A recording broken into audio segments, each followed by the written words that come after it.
Seated around the table in a close and retired room, they asked me to give them some leading features of the evidence on the trial of the Austrian.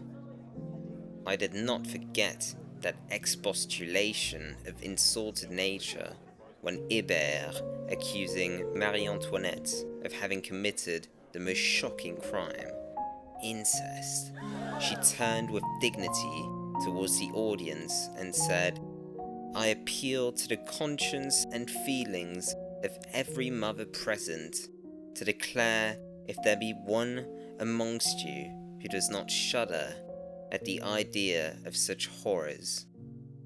Robespierre, struck with this answer as by an electrical stroke. "That blockhead Hébert," cried he, as if it were not enough that she was really a Messalina, he must make her an Agrippina also, and furnish her with the triumph of exciting the sympathy of the public in her last moments. Marie-Antoinette made no defense and called no witnesses, alleging that no positive fact had been produced against her. She had preserved the uniform behavior during the whole of her trial, except when a starting tear accompanied her answer to Hébert. She was condemned about 4 in the morning and heard her sentence with composure. But her firmness forsook her on the way from the court to her dungeon. She burst into tears. As if ashamed of this weakness, she observed to her guards that though she wept at that moment, they should see her go to the scaffold without shedding a tear. It is to you, sister, that I am writing for the last time. I have just been sentenced to death. I am going to rejoin your brother. I am calm, as one may well be when one's conscience is clear, though deeply grieved at having to forsake my poor children. You know that I existed only for them. It was only during the trial that I learned my daughter had been separated from you. Alas, poor child, I do not dare to write to her, for she would not receive my letter. I do not even know if this one will reach you. I hope my son will never forget his father's words, which I here purposely repeat for him. Let him never try to avenge our deaths. I die in the Catholic, Apostolic, and Roman religion, in that of my fathers, which I have always professed. Having no hope of spiritual consolation, I sincerely ask God's forgiveness for all the faults I've committed since I was born.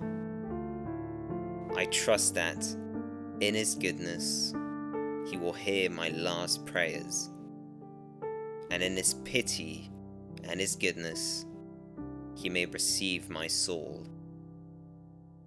I ask the forgiveness of all those whom I have known.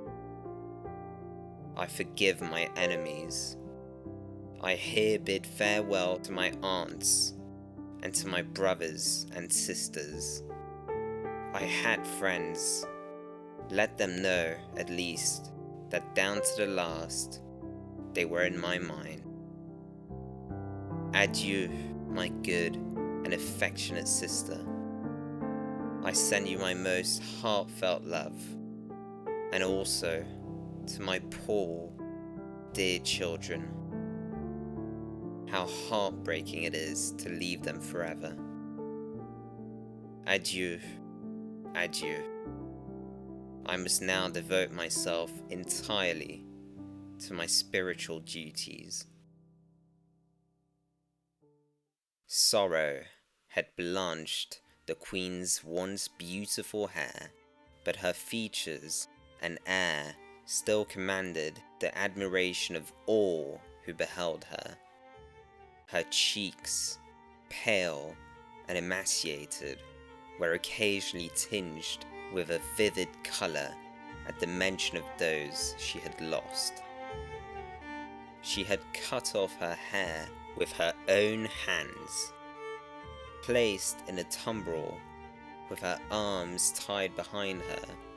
She was taken by a circuitous route to the Place de la Révolution, and she ascended to the scaffold with a firm and dignified step, as if she had been about to take her place on a throne by the side of her husband.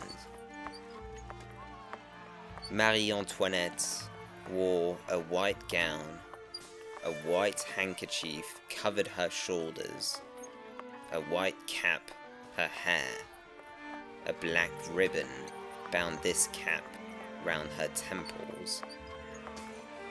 The cries, the looks, the laughter, the jests of the people overwhelmed her with humiliation. Her colour, changing continually from purple to paleness, and paleness to purple, betrayed her agitation. On reaching the scaffold, she inadvertently trod on the executioner's foot. "Pardon me," she said, courteously. She knelt for an instant and uttered a half-audible prayer. Then, rising and glancing towards the towers of the temple, "Adieu, adieu, once again, my children. I go to rejoin your father."